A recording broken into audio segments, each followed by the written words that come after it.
Further ado, it is my honor to welcome today's first keynote speaker. Dr. Margie, as in Margarita, she told us, Worrell is a globally recognized author, speaker, coach, and leadership advocate whose work centers on courage and living boldly. She spent her childhood in the Australian bush and has since, I'm going to sit down.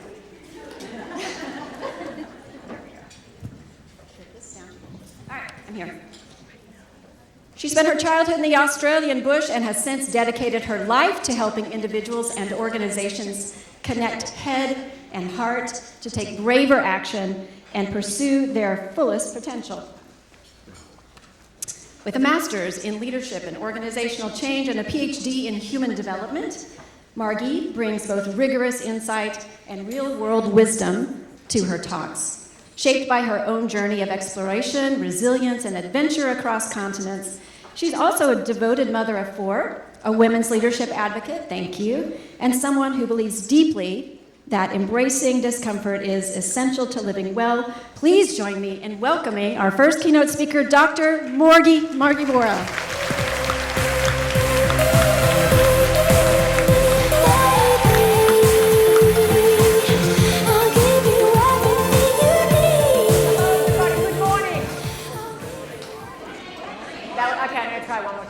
Good morning. Good morning. I am so happy to be here. I got off the plane yesterday from Washington, D.C., and I texted my husband, why don't we live in San Diego? So, just so much beautiful weather. You get a little spoiled with it. I'm curious to know, put up your hand if you can think of a time that you wished you had been braver. Okay, the only hands that aren't up, either they're texting on their phone or they're too afraid. A few years ago, I got invited to circus school with a bunch of girlfriends. I thought, that sounds like fun morning out. And I was like, it can't be that hard doing this trapeze thing. I had jumped out of an airplane parachuting when I was 19. It's going to be a cinch.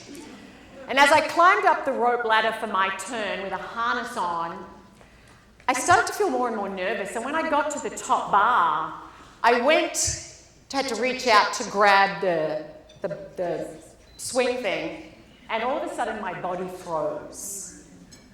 And I remember thinking, this is ridiculous. There's a safety net. I've got this hunky guy behind me. I'm in this harness. It is more dangerous to cross the road, but in that moment of going to reach out, the Chicken Little that lives inside me said, don't, you're going to fall to your death.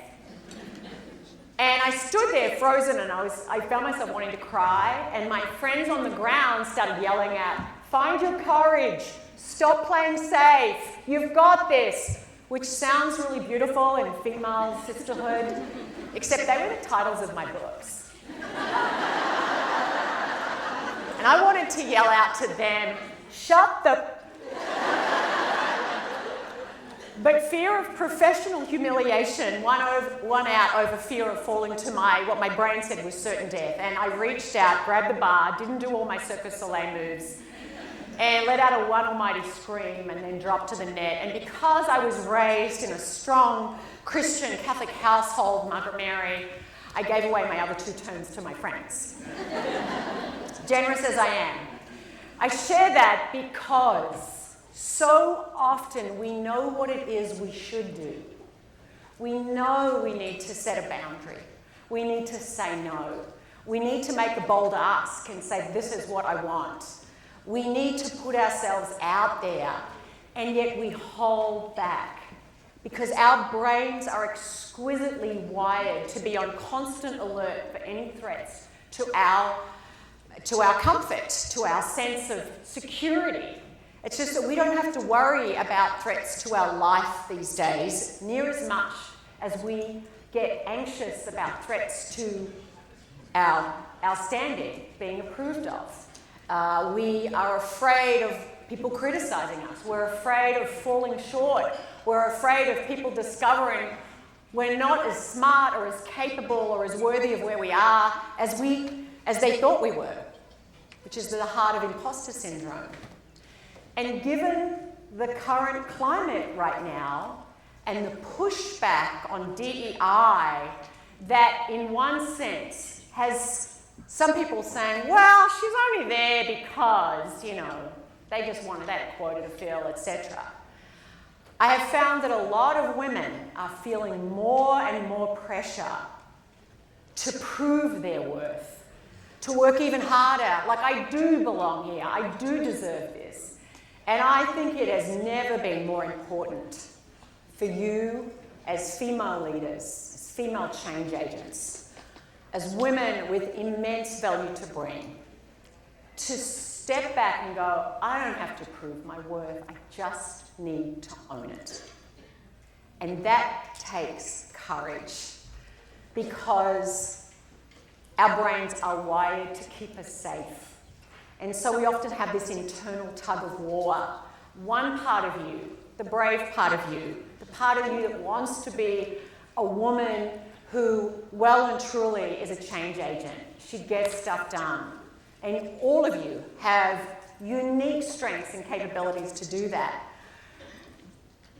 And yet there's another part that's like, oh, I don't know if I can do it. What if I fail? What might people say? What if I fall short?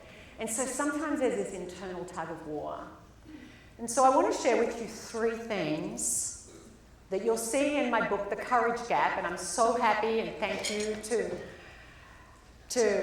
the organisers today for getting everybody a copy, to help you close that gap between what you're capable of doing and what you do, between who you are now and who it is that you can be. Because our fear widens that gap.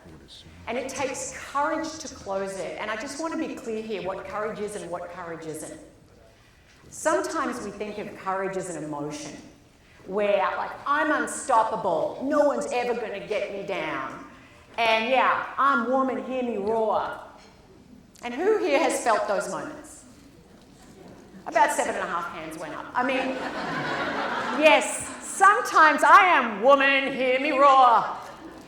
But a lot of the time we're like, oh, I hope I can do this, I hope I can do that. So courage is not an emotion.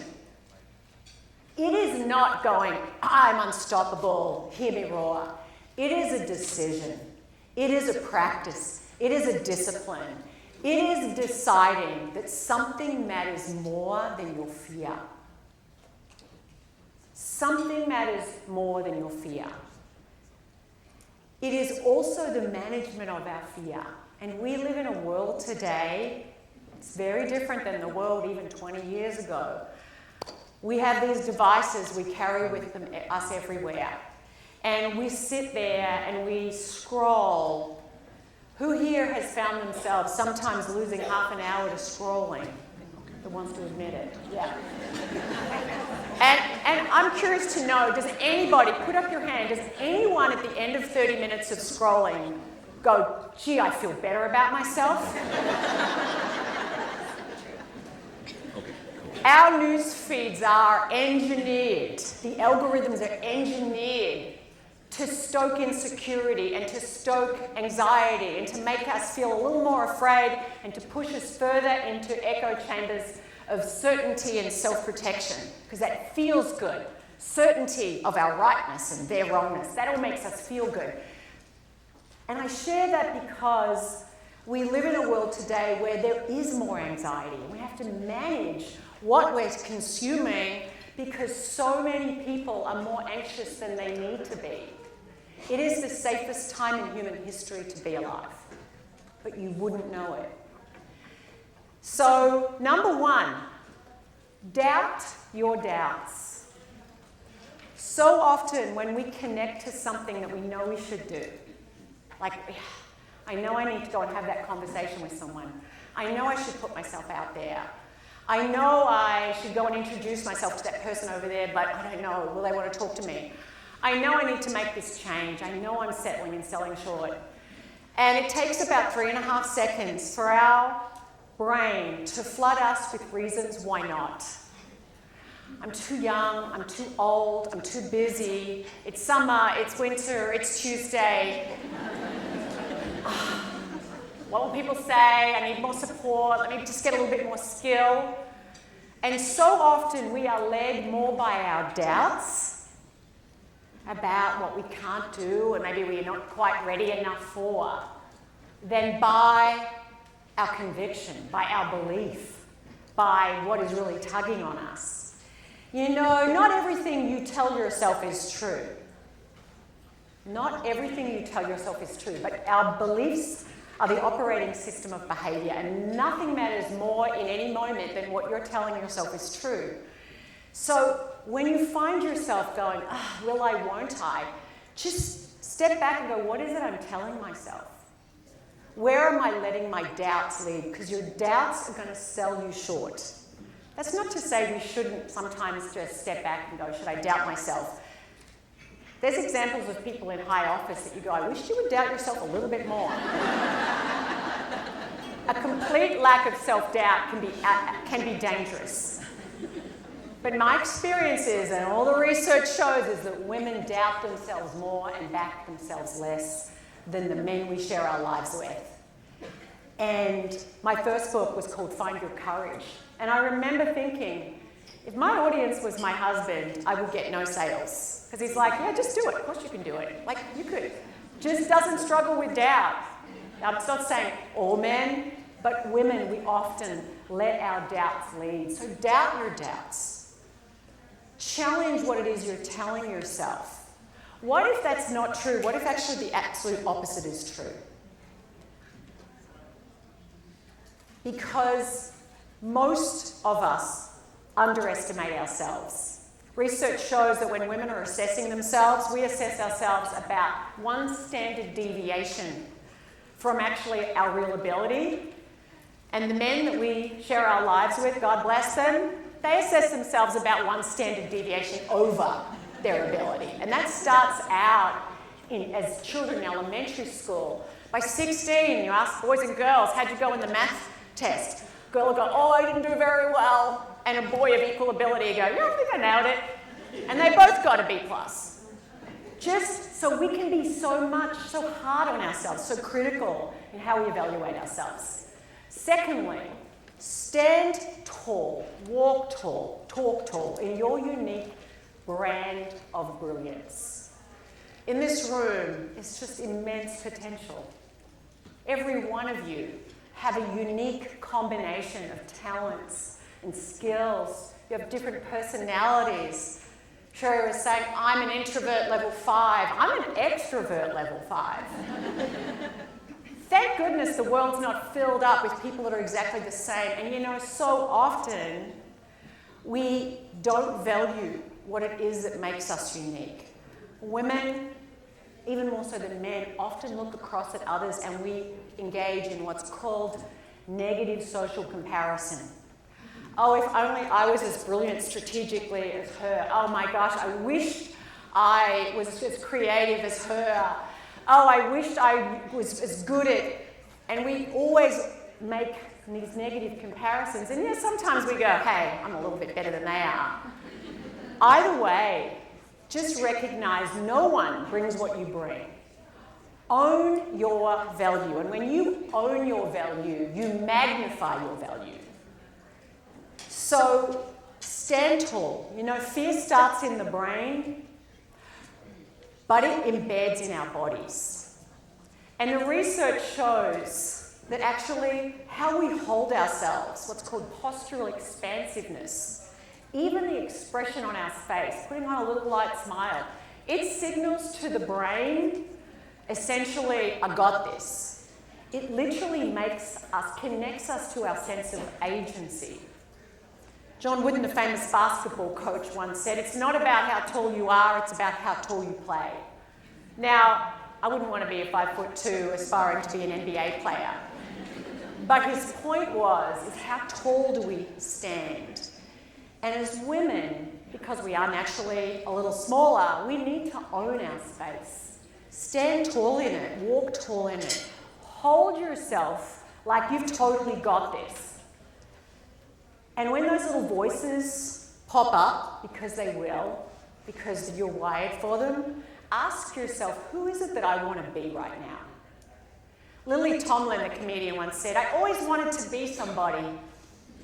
should have been more specific. Practice what I call be before do. Put your to-be list ahead of your to-do list. If I was being really confident right now, what would I do? If I was being really assertive right now, what would I do? If I was being a leader that people took seriously, what would I do? Ground yourself in who it is you want to be, and then let your doing flow from that. Because I said courage isn't an emotion, it's a decision. And so when you are clear, you've decided this is who I want to be, then even if you don't feel 100% confident, and most of us go, I wish I had more confidence, do that very thing anyway. Sometimes we have to behave our way into believing. First do, then believe. Because when we do things, what we know is that when we do things, it is an antidote to our fear and our doubt and that little voice going, who do you think you are? You're not smart enough. You're not this enough. You're not... All of those shame stories that we so often live inside. We go, hey, I just did the very thing I thought I couldn't do. And you know what? The ground didn't open up and I didn't fall to my death. Number 3, brave the awkward. You know, sometimes when you know you need to do something and all of a sudden your stomach feels like butterflies. Anyone ever had that? And you're like, ugh. Because our body is at signaling, retreat, retreat, retreat. Don't go and make that ask. Don't go and say that, hey, I'm not happy about this. Don't have that, this could all go pear-shaped. Don't do it. Your body is screaming at you not to do it. Like me on that trapeze, even though I knew intellectually, our behavior isn't driven by logic. Because we all know pretty smart people who do some pretty dumb things, and maybe you have too. Our behavior is driven by that emotion, and so often we let the emotion lead. But what if you recalibrated that nervousness, that awkward feeling that sometimes comes up, not as a cue to go, hey, retreat to safety, retreat to silence, say nothing, do nothing, just get a little smaller. What if it's actually pointing you toward the very thing that you most need to do? So I grew up on a dairy farm in the Aussie bush. Coming up to my 10th birthday, I was desperate for a horse. My dad didn't have much money. There'd been years of drought. And so he sold 3 pigs to buy me this old horse. And I remember looking up at him on my 10th birthday, and he was like here, and I'm here, and going, oh my gosh, they've done the same thing with our shoes. They buy them 3 sizes too big, so we grow into them. But I was determined. I was going to learn to ride this horse, and every morning before school and every afternoon after school, in the one-room schoolhouse that I went to, and where, may I say, I was the smartest kid in my grade. I was the only kid in my grade. I would go out there and bridle him up and saddle him up. And over time, my nervousness waned and my confidence grew, and so did my competence. I became better, and I realized he's really slow. He was really old. So I started on a new campaign. Dad, can I get a faster horse? My mum had a 6th child at this point. There was less money. The drought was wearing on. There were no pigs to spare.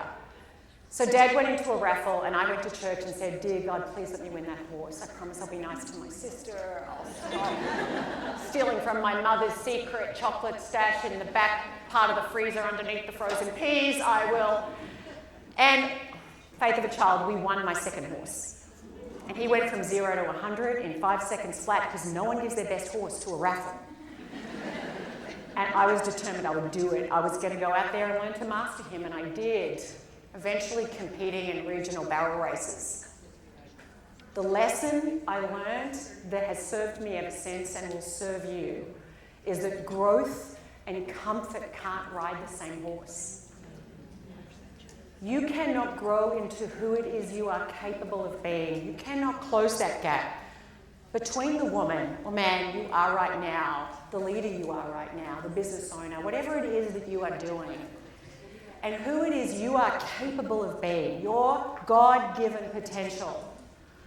Unless you're willing to lean in and do the very things that the fearful inner Chicken Little is telling you that you can't do. So I'd like you all to stand up right now. just for a moment. I want you to stand with your feet shoulder width apart. Sherry already had you do a little breathing. I'm going to just add to that. I want you to put your hand on your heart. I want you to close your eyes. I want you to breathe in courage. I want you to breathe out doubt. I want you to breathe in faith in yourself, in your future.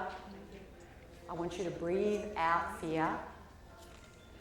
I want you to connect with that part of you that knows that you are here for no small purpose. I want you to connect to a vision for your future that is inspiring. Maybe it's a goal that you would love to achieve in the next 6, 12 months. Maybe it's something bigger. Maybe it's something that's further out. Connect with that. Breathe into that. I want you to imagine yourself at that future point in time, and it's come to life. Let's go 5 years from now. You 5 years older than you are now.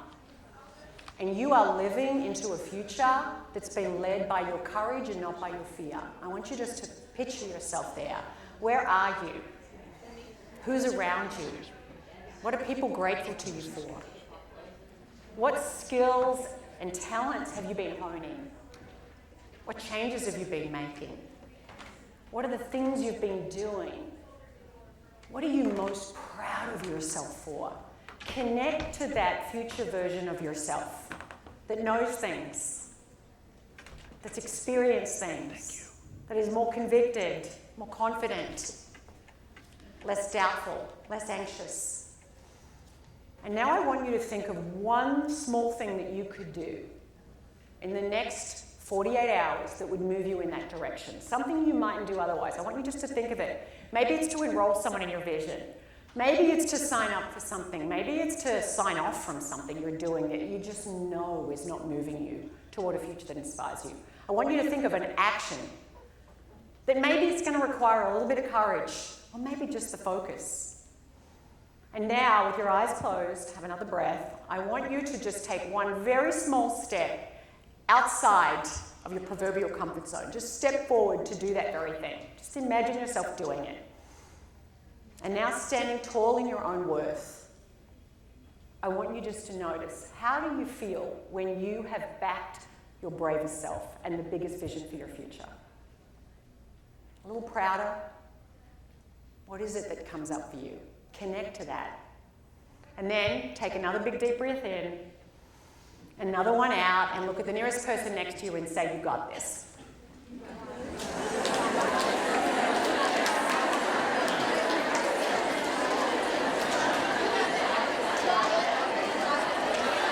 So, doubt your doubts. Doubt your doubts. Ask yourself, doubt your doubts. What would I have to tell myself is true for me to create that vision? For me to land in that place? Doubt your doubts and connect with what is the belief that I need to be operating from. Number 2, stand tall in your power, in your worthiness, in your strengths, in what it is that you can do that no one else can, not the way you can, because no one has your path. And number 3, brave the awkward. Embrace discomfort as the ticket price for you to create the future that you're entirely capable of creating. Because there's a lot of people who are going to do things, and you don't want to be in 5 years' time going, "My gosh, I could have done that." But you know what? I didn't, because my doubts were leading. Beyonce once said, "I'm not much one to gamble, but if I'm going to make a bet, I'll make a bet on myself." Ladies and gentlemen, I encourage you, every single day, ask yourself, if I was going to make a bet on myself today, what would I do? And then do that thing. And repeat that daily. And then 1 year from now, notice you're going to be in a place doing things and being a bigger version of who you are. Because all of the courage that you have ever admired in anyone else also lives in you. Thank you.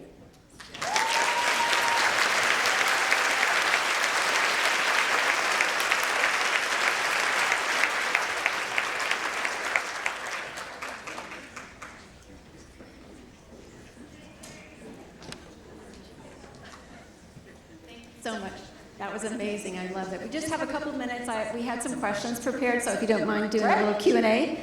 I'm usually on the A on this, so I love being able to ask you questions. I know you haven't read the book. I got a pre-copy before, and I've already flagged, as you can see. It's absolutely amazing. Read the introduction. It's just so inspiring, and it's just lovely how you talked us through the steps of your book. And I love that courage is not an emotion, it's a practice. It's a discipline. I love that. It's so important for us to know that. I'm going to have just one quick question for you, if you don't mind. So, because we're a Women's Leadership Conference, this is specifically about women. What's one behavior, Margie, you see women leaders using, maybe overusing, say in the name of being helpful or reliable or professional, that may be quietly holding them back? I think as women, we are wired for connection, and we're really good at creating connection. But we can be loath to disrupt the connection. We can be loath to say or do something that maybe someone won't like, or even to disappoint people. And so I think women, it's nice to be nice, but in our desire to be nice and take care of everyone, we can sometimes be too nice. We can commit to things that we don't really want to do. We can overcommit. I'm curious here, who sometimes feels overcommitted? And at times, we can be just, our default is to say yes and to be helpful and to be nice and to be kind and to be sweet. And sometimes we need to go, you know what, this moment actually calls for me to be firm or to be assertive or to hold my ground and to risk disappointing people. So I think that's probably key. I love that. Thank you so much. I just want to read a couple of things. Yeah, go ahead.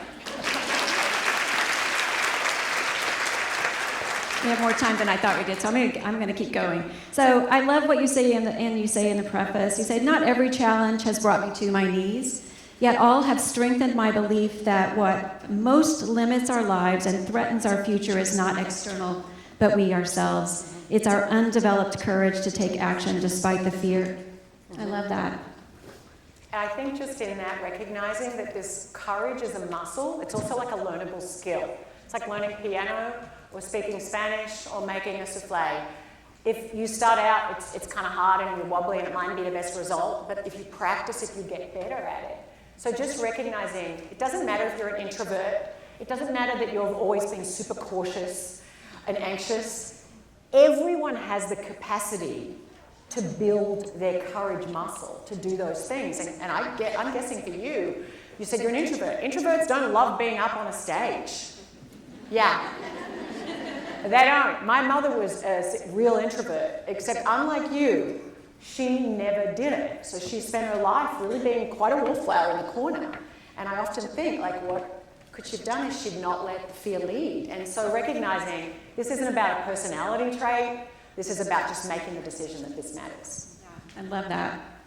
This one really got me. I may actually be emotional about this. I love what you said. The greatest threat to our future is not ignorance of what needs to be done.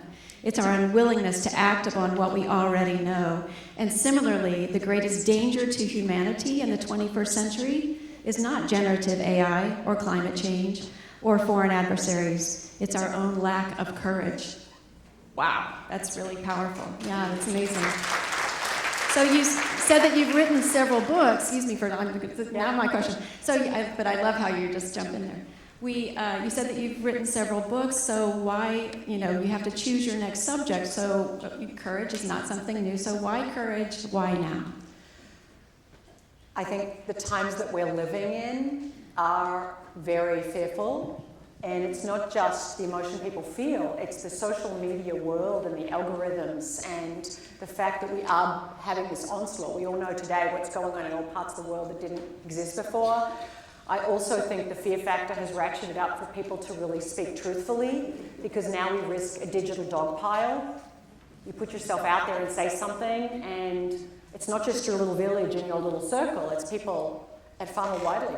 So as we do the risk-reward assessment, people are like, I'm not going to risk saying what I believe is true, or I'm not going to speak out against what I believe is untrue, because I'm not willing to risk that. So I think courage, which we know is a virtue from Aristotle's days, is so vital, not only for ourselves individually, but for us to practice it, to scale that, to see it, to really act with the courage that we wish we saw more of those who are in positions of significant power. And sometimes we do see it, but we know it's more the exception. We know there's a lot of people who don't do what they know because of the fear of losing power, losing status, losing the backlash. And so, I mean, each of us has our own opportunities to practice courage, but I do think all of you have opportunities to step up and be a leader in that space, because every time we do, other people are looking, and courage is contagious, just as fear is contagious, which we saw in 2020 pretty stridently, so too is courage. And when we practice it, we actually embolden others. It has a ripple effect. Lovely, lovely. Dr. Margie Worrell, everyone. Thank you. Thank you so much. Thank you. That's wonderful.